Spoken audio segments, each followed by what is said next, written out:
Like so many streets in San Diego County, Vermont Street is divided by a canyon. And over it, the Vermont Street Bridge, linking the neighborhoods of Hillcrest and University Heights. But this bridge is about much more than concrete and steel. As you walk across it, you are surrounded by art. I'm an artist and an educator. Lyn Suult is also a creator. She was part of a trio of artists who, 30 years ago, brought an idea to life. An idea that was novel for San Diego back in the early 90s.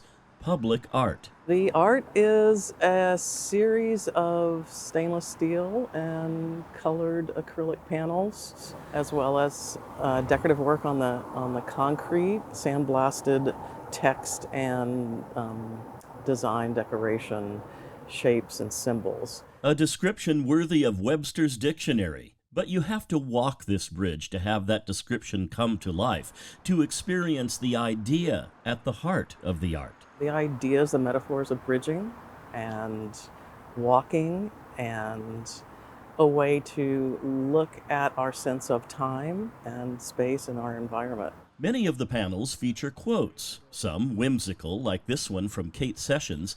I am thankful that I wear sensible shoes and can walk with comfort all day long. Sessions is joined by two other locals with featured quotes, Dr. Seuss and famed architect Irving Gill, whose quote is anything but whimsical. What idle or significant sentence will we write with brick and stone, wood, steel, and concrete upon the sensitive page of the earth? Other panels feature symbols. This is the connection and the change in history here, where we were Mexico, yes, right here where we're standing, and many folks don't know that. So there is the art on both sides of you. There is also art found underfoot, swirling shapes etched into the concrete. I wanted this to kind of be a reflection of maybe a Zen garden or a garden that you might see behind a craftsman home. A nod to the many craftsman homes found in University Heights.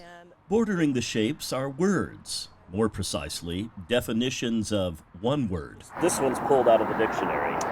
Well, as a matter of fact, you just figured it out. There are at least 7 that we used on the bridge, different definitions of bridge. Oh, okay. And everything from a card game to the wooden piece in the middle of a musical stringed instrument. Yes. Apart from the artists, there was another driving force behind this piece of public art. Her name is Gail Goldman. I then came to San Diego to be the founding director of the City of San Diego's public art program. That was more than 30 years ago. Her first project was the Vermont Street Bridge. At first, it was just going to be a bridge, concrete and steel, no art. But Goldman had other ideas. How do you create a place that people want to be?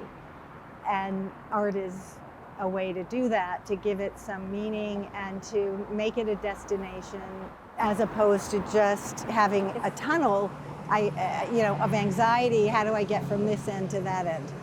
So people now can meander, just like the pattern in the hardscape. When you take your time to meander on this bridge, you become aware of the space. You see things you've never seen before. I often use the 163 on-ramp right here, as well as Washington Street, and I knew there was space between them, but I had no idea that it was this magnificent canyon, the depth and the width of it.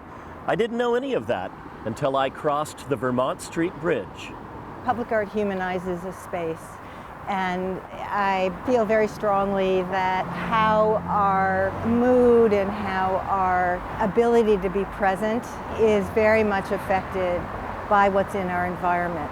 Nearly 30 years after the bridge was finished, Lyn Suult says the idea behind it remains the same. So an opportunity to really consider where you are and take a moment in an amazing environment, 200 feet above a canyon of San Diego, next to a freeway. Take a moment and see where you are.